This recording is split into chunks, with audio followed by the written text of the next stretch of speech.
Audio screen note 19 chapter molecular basis of inheritance. पिलाମାନେ first step ଏଠି just discussion କରୁଥିଲେ ତ ଆମର ଡିସ୍କସନ୍ ଥିଲା କି କେମିତି mRNA ସହିତ ବାଇଣ୍ଡିଂ ହେଉଛି ରାଇବୋଜୋମାଲ ସବ୍ ୟୁନିଟ୍ 30S ରାଇବୋଜୋମାଲ ସବ୍ ୟୁନିଟ୍ ତ ସେଇଟା ଡିସ୍କସନ୍ କଲେ ଏବଂ ଏଇ ଡିସ୍କସନ୍ରେ ଆମେ ଏତିକି ଜାଣିଲେ କି କେଉଁ ସାଇଟ୍ ଗୁଡ଼ାକ ପି ଏ ଆଉ ଇ ସାଇଟ୍ କେମିତି ପୋଜିସନ୍ ନେଇକି ରହୁଛନ୍ତି ସେ ବିଷୟରେ ଜାଣିଲେ। ତାପରେ ନେକ୍ସଟ ଆମେ ଦେଖିବା ନେକ୍ସଟ लाइन पढ़ा ये the SD sequence has 3 to 7 purine nucleotides and this pairs with the complementary pyrimidine sequence near the 3' end of 16S rRNA. तो ये मु तुमको डायग्राम रे सेतल बुझौतली लास्ट क्लास रे कि सपोज जदि एटा हला हमर स्मॉलर सब यूनिट एवं एटा जदि होउची हमर mRNA ताले mRNA जो एठी इनिशिएशन कोडन रहिची सपोज ऑग रहिची सो ये ऑगटा को पी साइड को फेस करके रहिबो एवं तार नेक्स्ट कोडनटा को ऑग पर कोडनटा को ए साइड को फेस करके रहिबो एवं पी पर जो नेक रीजनटा को अच्छी एपटे mRNA रो नेक रीजन अच्छी तो से जो नेक रीजनटा ये जो नेक रीजनटा को तार बा जोटा को आम लीडर सिक्वेन्स कहती बा SD सिक्वेन्स कहूँ से SD सिक्वेन्सटा को ये कम्प्लीमेंटरी पेयरिंग करे क्या सहित करे कि या भितर एमती गुड़े होकर गोटे रही आमर राइबोजोमाल RNA जोटा को 16S राइबोजोमाल RNA से 16S राइबोजोमाल RNA जोटा अच्छी तार तार गोटे जो इनटा को अच्छे से इनटा हूँ 3' एंड से 3' एंड रे ता पाखरे एमती ये किसी न्यूक्लियोटाइड अच्छी जो न्यूक्लियोटाइड गुड़ाक ये ऑग पाखर ऑग पूर्व जो SD रीजन अच्छी से SD रीजन रे थिबा 3 से 7टा प्यूरिन रो कम्प्लीमेंटारी तामने एठी प्यूरिन रहिबो एवं ए 3' एंड पाखरे पायरिमिडिन रहिबो एठी पायरिमिडिन रहिबो 3टा 4टा जा भी थिबो एठी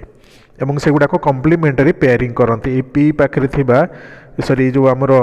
जो प्यूरिन गुडा को अछि 5' एंड पटे mRNA रो तो mRNA रो ए पाखरे अछि सपोज करो ए पाखरे डिफरेंट टाइप्स रो न्यूक्लियोटाइड अछि हैला एठी तार ऑग अछि एठी ऑग रहिला तो जो rRNA तार 3' एंड टा एमिति कि जाइथिबो एपडे एमिति टर्निंग हेकि थिबो ता माने से जो rRNA तार एंड टा पटे 3' थिबो आउ एठी जो mRNA तार एंड टा एठी 5' अछि एपटे 3' अछि आउ एठी या पाखरे जहाँ भी न्यूक्लियोटाइड एठी अछि सेगुडा को सब प्यूरिन न्यूक्लियोटाइड एगुडा को सब प्यूरिन रो ए आउ जी थिबो मन रखिबो हैला प्यूरिन न्यूक्लियोटाइड तापरे जो 3' एंड पटे रही rRNA रो 3' एंड पटे से पटे ए पाखरे पायरिमिडिन थिबो सो एठी जदि ए गुडाक 3टा थिबो एठी जी गुडाक सॉरी तार माने जो गुडाक थिबो पायरिमिडिन थिबो ए अगेंस्ट रे यू रही जाइथिबो यू 3टा थिबो जदि एठी जी गुडा थिबो ताले एठी 3' एंड पटे सी गुडाक थिबो सो सेमान को भितरे कम्प्लीमेंटरी पेयरिंग हबो एठी कम्प्लीमेंटरी पेयरिंग कि माने mRNA रो 5' एंड टा 3 जो rRNA रो 3' एंड सहित एठी कम्प्लीमेंटरी पेयरिंग कि बांधी हे गले तो यहाँ थिला कोठी एटा गोटे राइबोजोमाल यूनिट भितर अच्छे आउ ये जोटा को करिछि mRNA रही है सो यही टाइप रे एठी पेयरिंग होछि तापरे the initiation factor IF1 binds to the A site रे IF1 बाइंड करिवो and prevents the binding of any other amino acyl tRNA to the codon at A site during initiation कौन कहूँ ये ना ये जो IF1 जो कथा कहगला से IF1 टाक ये बाइंड करिवो वर्तमान आमर जोटा फॉर एग्जांपल एठी बाइंडिंग सरीगला एठी दुईटा बाइंडिंग हो गला 30S सब यूनिट और mRNA बाइंडिंग हो गला mRNA बाइंडिंग हो गला परे ए पोजीशन रे कि एठी लागिबो IF1 लागिबो काहे कि IF1 सेठी लागिबो कारण ए पाखर ए अछि सो ए पोजीशन टाकू से ब्लॉक करिवो जेमिति कि अन्य कोनोसी tRNA आसिकी बा प्रथम जो tRNA टाक आसिकी सीधा सड़क ए रे न पसी जाए हैला ए रे न पसी पाई होउची एठी केमती होउची देखो आउ थरे कहूची सो एटा सपोज हमर यूनिटटा 30S राइबोजोमाल सब यूनिट एटा हला mRNA कलर चेंज कर दूची एटा हला mRNA टाक सो ए पाखरे ये जो पाखरे ऑलरेडी लागिक अच्छी IF3 लागिक अच्छी आगु लगी तो आमर साइट गुड़ाक थिला एठी पी साइट, एठी ए साइट, एठी ई साइट थिला। सो जो नुआ टीआरएनएटा आसीबो, एमती टीआरएनएटा आसीबो गोटे अमीनो एसिड नेकरी सी आसिकरी तार काम होला सी ए साइट रे एंट्री करिवो, ए पाखरे आसिकी ए पाखरे एमती पहुँचवा कथा। किंतु से ए पाखरे थिबा जो कोडन जो रही से कोडन टाकू पी पाखरे जोटा अच्छे इनिशिएशन कोडन, ए पाखरे जोटा अच्छे तापर नेक्स्ट कोडन अच्छी।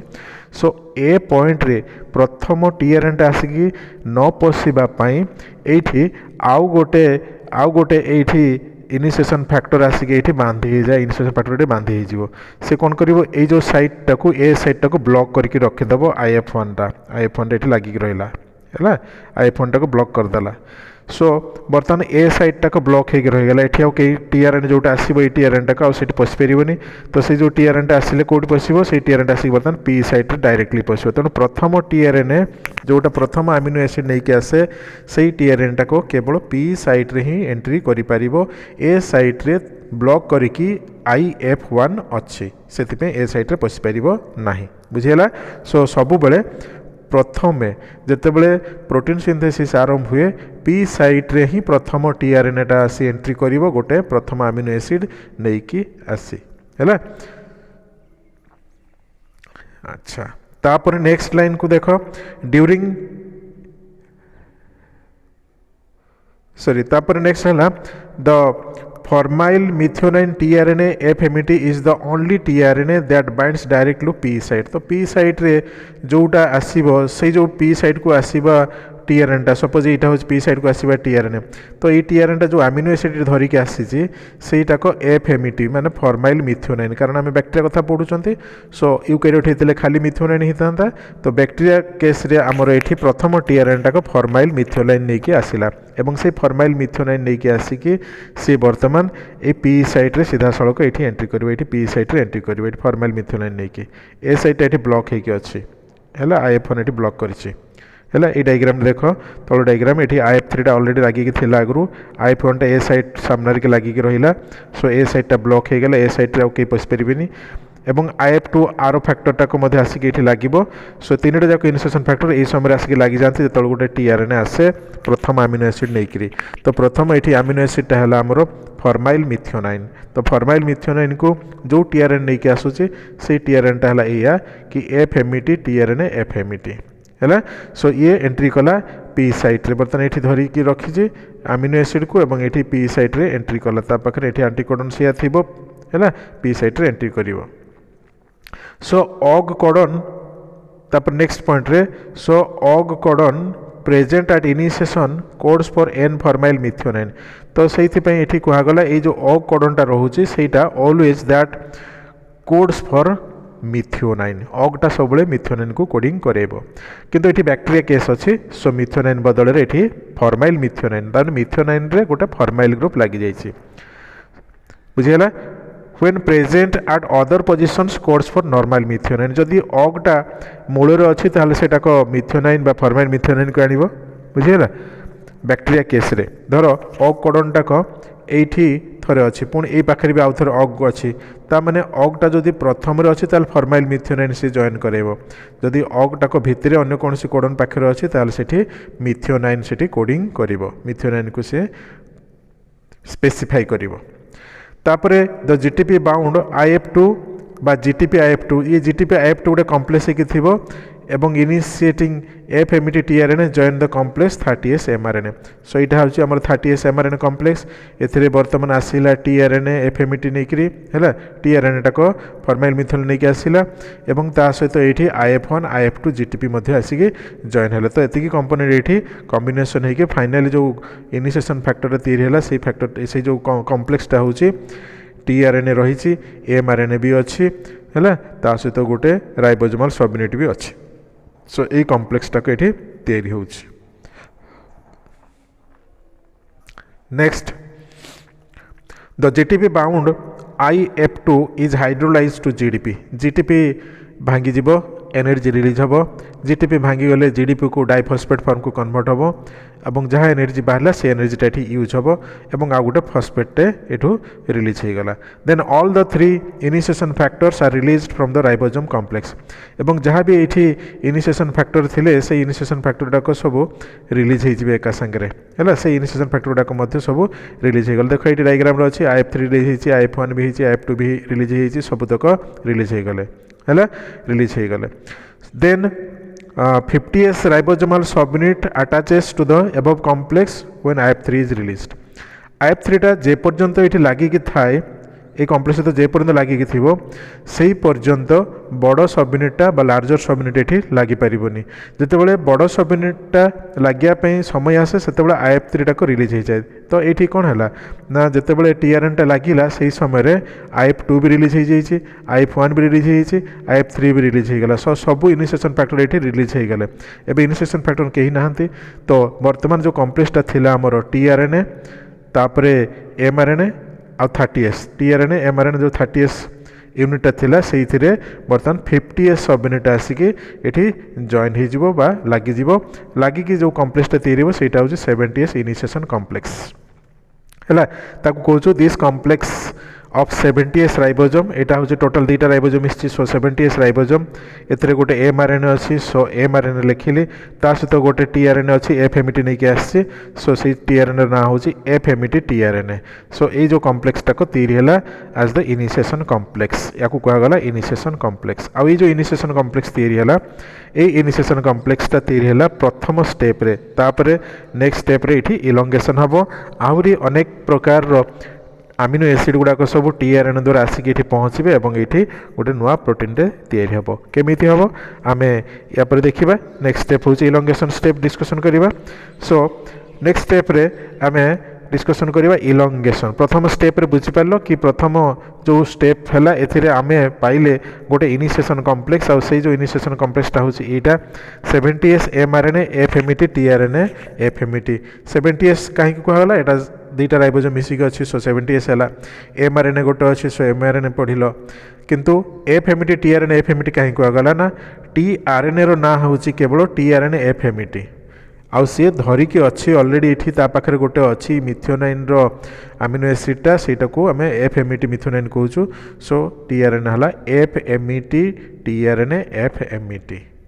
बुझीगला ये है कम्प्लेक्सटा इनिशिएशन कम्प्लेक्स तैयारी है तापर आम देखा इलंगेशन स्टेप रे कौन होची इलंगेशन स्टेप कौन कि ये स्टेपटा को ट्रांसलेशन रे involves addition of further amino acids ये गोटे अमीनो एसिड थिला आ गोटे अमीनो एसिड आसीबो आ गोटे अमीनो एसिड आसीबो ये सब अमीनो एसिड गुडा आसिक धीरे धीरे ये गोटे अमीनो एसिड रो ये गोटे चेनटा तैयारी हो जो चेनटा को आम कहवा पेप्टाइड बॉन्ड द्वारा पॉलीपेप्टाइड है सो ये इनिशियल अमीनो एसिड थिला मिथ्योनाइन तापर ग्रोथ हम पॉलीपेप्टाइड चेनटा को तैयारी हम आउ ये जो प्रोसेस ये प्रोसेसटा रिक्वायर्स करुच्ची डिफरेंट टाइप्स रो कंपाउंड्स लाइक इनिशिएशन कम्प्लेक्स प्रथम गोटे इनिशिएशन कम्प्लेक्स दरकार पड़ो तापर डिफरेंट टाइप्स रो TRNA सब नहीं कि आसवे अमीनो एसिड गुड़ाक देन इलंगेशन फैक्टर ये दरकार हुए गोटे इलंगेशन फैक्टर है EFTU आ गोटे इलंगेशन फैक्टर EFTS एवं आ गोटे इलंगेशन फैक्टर हूँ EFG बा EFG टाको ट्रांसलोकेज कहते सो तीनटा इलंगेशन फैक्टर ये व्यवहार होती तीनटा इनिशिएशन फैक्टर होता ये तीनटा इलंगेशन फैक्टर यूज होची गोटे इलंगेशन फैक्टर हूँ EFTU है आरटा है EFTS एवं आ गोटे है EFG टा को ट्रांसलोकेज कहते आउ EFTU जोटा अच्छी EFTU तार नाटा का है या E stands for elongation F है factor T stands for temperature U stands for unstable है so elongation factor temperature unstable तापर आ गोटे अच्छी इलंगेशन फैक्टर TS T है टेम्परेचर S है स्टेबल गोटे टेम्परेचर अनस्टेबल इलंगेशन फैक्टर आ गोटे इलंगेशन फैक्टर हूँ टेम्परेचर स्टेबल बुझीगला सो TS हूँ टेम्परेचर स्टेबल टेम्परेचर अनस्टेबल पढ़ो TUTS किंबा थर्माल स्टेबल थर्माल अनस्टेबल भी पढ़ी पार T स्टैंड्स फॉर टेम्परेचर कहींपार बा थर्माल भी कहींपार है T माने टेम्परेचर और थर्माल से अर्थ में पढ़ो नेक्स्ट इलंगेशन प्रोसेस टेक्स 3 सब स्टेप्स जो इलंगेशन टाक तीनटा सब स्टेप देखिए हूँ तीनटा सब स्टेप देखिए हूँ या भितर भी तीनटा सब स्टेप होती है आम से सब स्टेप गुड़ाक कौन अच्छी गोटे गोटे डिस्कसन करवा। प्रथम सब स्टेप को आसवा फास्ट सब स्टेप। तो फास्ट सब स्टेप हूँ elongation binding of incoming amino acid tRNA है गोटे टीआरएनए अमीनो एसिड नहीं कि आसो ये द्वितीय टीआरएनए। प्रथम टीआरएनए तो अलरेडी लगिकी जाइए कम्प्लेक्स रे। द्वितीय टीआरएनए ये देख प्रथम टीआरएनए ये लगिकी अच्छे आउ गोटे टीआरएनए आसो सीटा को गोटे अमीनो एसिड नहीं कि आसो तो सीटा केमती बाइंडिंग करिवो से विषय लिखाई है। तो कौन है देखा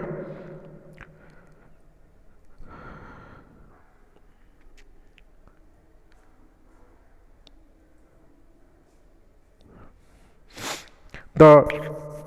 incoming amino acid tRNA binds to the elongation factor and GTP forming an amino acid tRNA TU-GTP complex।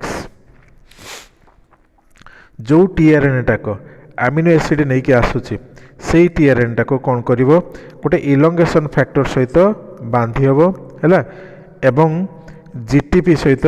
ये फास्ट कंबाइन करिवो। इलंगेशन फैक्टर दुईटा अच्छी EFTU EFTS ये दुईटा सहित कंबाइन करिवो GTP कम्प्लेक्स सहित मते बांधिबो हैला बांधी कि गोटे कम्प्लेक्स तैयारी करिवो से जो कम्प्लेक्सटा हला अमीनो एसिड tRNA हैला TU-GTP complex. Then GTP is hydrolyse तापरे GTP टाक हाइड्रोलाइज हो भांगी जीवो GTP टा भांगी जाकि कौन हम GDP को कन्वर्ट हो हैला आउ इनऑर्गेनिक फॉस्फेट रिलीज हो तो ये जो कम्प्लेक्सटा हम EFTU GDP हो। सो से जो कम्प्लेक्सटा केमिति होउची ना प्रथमे धर गोटे अमीनो एसिड नहीं कि tRNA टाक आसला ये tRNA टाक है अमीनो एसिड टाक धरिकी आसी ये बर्तमान कौन सहित काम कर कंबाइन कर EFTU टेम्परेचर अनस्टेबल सहित प्रथमे कंबाइन कर टेम्परेचर स्टेबल सहित कंबाइन कर इलंगेशन फैक्टर TS सहित कंबाइन कर तो से कथा ये लिखाई ये जो डायग्राम रे दिया है देख अमीनो एसिड tRNA आसला देन EFTU अच्छी ये EFTS GTP ये अच्छी एक सांगे समस्ते कंबाइन हो गले तो अमीनो एसिड tRNA रहिला तापर EF लिखागला TU भी अच्छी TS अच्छी सो TU TS कर दिगला GTP टा भाई GDP हो गला। सो ये है कम्प्लेक्सटा तीर है amino acid tRNA EFTU TS GDP complex है ये कम्प्लेक्सटा को तीर है तापर ये कम्प्लेक्सटा को जो तीर है ये जाकि पहुँचो ये इनिशिएशन कम्प्लेक्स पाखे है से इनिशिएशन कम्प्लेक्सटा या आमर आगु बाहरी प्रथम स्टेप बाहरी जोटा को आमर इनिशिएशन जो प्रोसेस थी से बाहरी 70S mRNA FMT tRNA already गोटे tRNA अच्छी आ गोटे tRNA कम्प्लेक्स ये आसिक पहुँचला तो ये दुईटा जाक ये कंबाइन करेंगे कंबाइन हो कौन लगे ना ए गोटे tRNA आसी है आगु गोटे tRNA ये अच्छी दुईटा tRNA अच्छी सो गोटे tRNA मूल लिखा आ गोटे tRNA पछपटे लिखा। सो प्रथम tRNA है tRNA अमीनो एसिड प्रथम नहीं कि आसी है तापर कम्प्लेक्स अच्छी 70S mRNA रहिला है 70S mRNA रहिला तापर EFTU TS GDP ये सब बाहरी जी EFTU TS GDP एगुड़ा सब रिलीज हो गले खाली रहिला FMET tRNA रहिला बुझीगला एति रहिले। सो जो कम्प्लेक्सटा फाइनल तीर है गोटे अमीनो एसिड प्रथमे आउ द्वितीय अमीनो एसिड टाक पछपट अच्छी यहाँ को आमर आगु लगिकी कम्प्लेक्स रे सेटा रहिला केवल मूल रे गोटे लगिगला नुआक जो आसी अमीनो एसिड है। So A tRNA 70S mRNA FMET tRNA FMET आउ GDP इनऑर्गेनिक फॉस्फेट रिलीज हो गला इलंगेशन फैक्टर गुड़ाक रिलीज हो गले बुझीगला। The EFTU GTP complex is regenerated and recycled by EFTS and GTP एगुड़ा को रेगुलारली रिसाइकिल ही चली था सिस्टम रे बाई स्टेप रे है जिते बड़े भी गोटे tRNA आसो से tRNA टा प्रथम EFTU TS सहित कंबाइन करी कंपाउंड तैयारी करके आसिक पहुँचो है एमती कंपाउंड तैयारी करके आसिक इनिशिएशन कम्प्लेक्स पाखे पहुँचो तापर इनिशिएशन कम्प्लेक्स पाखे कंबाइन कला बेलू EFTU TS सब बाहरी जी है बाहरी गले पुणी आउ से गुड़ाक रियूज होती तो से गुड़ाक जो कम्बिनेसन हो कौ प्रोसेस कंबाइन कर दुईटा स्टेप रे लिखाई देख EFTU GDP आगे है तापर सेटा EFTS सहित कंबाइन कला तो हो गला EFTU TS हो गला GDP अलग हो गला तापर EFTU TS जो ओ थिला से EF TU TS टा पुणी आ गोटे GTP सहित कंबाइन कला GTP सहित कंबाइन करिकी सेटा हे गला हमर TS टा को रिलीज हे जिवो सेथिरु सो EF TU GTP plus EF TS हे गला हैला प्लस EF TS हे गला सो एमिति एमाने रेगुलरली रिसाइकिल ही की यूज होचंती हैला तो ये जो कॉम्प्लेक्स टाको बर्तन फाइनाली तैयारी हैला एथिरे प्रथमे गोटे टीआरएनए थिला आ गोटे अमीनो एसिड फॉर्माइल मिथोनाइन थिला एठी आ गोटे अमीनो एसिड आसिला सो AA2 आकार में एठी देखैली बुझी होछि एटा होछि फॉर्माइल मिथोनाइन टा को देखैछि AA1 आकार देखैली एठी सो एठी AA2 आसके लागिला आगरु AA1 टीआरएनए रे एठी फॉर्माइल मिथोनाइन लागिथिला बाकी 70S टा को अछि आ एमआरएनए अछि सो ए कॉम्प्लेक्स टा को तैयारी हैला बुझिला तापर स्टेप हैला सेकंड स्टेप है peptide bond formation peptide bond बर्तमान फॉर्मेशन हम कौन पेप्टाइड बॉन्ड फॉर्मेशन हम a peptide bond is formed between two amino acids bound by the tRNAs to the A site and P site देख A P site रे already गोटे amino acid लागिकी थिला आगु ए साइट रे बर्तमान आ गोटे एंट्री करिछि इठी सो ए साइट जोटा आसिला सी अमीनो एसिड 2 को नेकी आइछि प्रथमटा फॉर्माइल मिथोनाइन थिला सो ए दुईटा अमीनो एसिड भितर इठे पेप्टाइड बॉन्ड तैयारी हेबो से जो पेप्टाइड बॉन्ड टा को फॉर्मेशन होछि सेटा होछि ए स्टेप हैला peptide bond is form between two amino acids bound by the tRNA हैला to the A side and P side प्रथमे ए दुईटा पाखा बेक रहिबे एवं ए दुईटा भितर एमति पेप्टाइड बॉन्ड टा तैयारी हेबो This bond is formed between free carboxylic group of N-formyl methionine तो ये गोटे अमीनो एसिड रो हैला कार्बोक्सिलिक ग्रुप आर अमीनो एसिड रो अमीनो ग्रुप सहित ये बॉन्डिंग है पेप्टाइड बॉन्ड फॉर्मेशन होची this N-formyl methionine is transferred to second amino acid bound to TRN of A site तापरे कौन हबो ए जोटा रही जे एठी प्रथम जो अमीनो एसिड ता थिला सेटा आसी कौन हबो ना ए जो TRN अछि यार बर्तमान मनकर ये AA2 आसकी लगी ये प्रथम AA1 थिला सो AA1 टा यू रिलीज हो बाहरिक ये पलि आसो ये पाक पलि आसला AA1 टा ये पलि आसला सो A1 टा से पाखे रहा AA2 टा ये भितर ये पेप्टाइड बॉन्ड अच्छी बर्तमान ये जो बर्तमान ये जो जगार आउ कौन सी अमीनो एसिड रही कौन सी अमीनो एसिड रही ये टीआरएन टाक खाली है ये टीआरएन टाक एम्प्टी हो बुझी सो ये जो कम करुच्ची किए एत कथा पेप्टाइड बॉन्ड पर करवा आउ ट्रांसफर करवा जो कमटा करुच्ची किए से गुड़ाक करुच्ची के peptide bond formation and transfer है peptide bond formation and transfer of one amino acid from the first tRNA to second tRNA is done by peptidyl transferase enzyme तो ये पेप्टिडाइल ट्रांसफरेज एंजाइम टाक करुच्ची आ से पेप्टिडाइल ट्रांसफरेज टा कौटी अच्छी ना 23S rRNA माने ये जो बड़ सब यूनिट अच्छी से बड़ सब यूनिट भितर 23S rRNA गोटे अच्छी आमर राइबोजोम टाक से राइबोजोम टा ये एंजाइम आकार में काम करे बा से एंजाइम रो फंक्शन टाक ये करे थाए सेटा हूँ पेप्टिडाइल ट्रांसफरेज एंजाइम कि 23S rRNA ऑफ 50S राइबोजोमाल सब यूनिट है बुझी होची इज कटि से जो 23S rRNA 50S राइबोजोमाल सब यूनिट टाक ये से फंक्शन टा ये कराऊँगी बुझी से फंक्शन ये कराऊँगी राइबोजोमाल एक्टिविटी टाक ये नॉर्मली एंजाइम द्वारा होची एंजाइम टाक कौन करे प्रथम अमीनो एसिड को द्वितीय अमीनो एसिड जॉइन कर दिए एवं तापर ताको ट्रांसफर करदेव प्रथम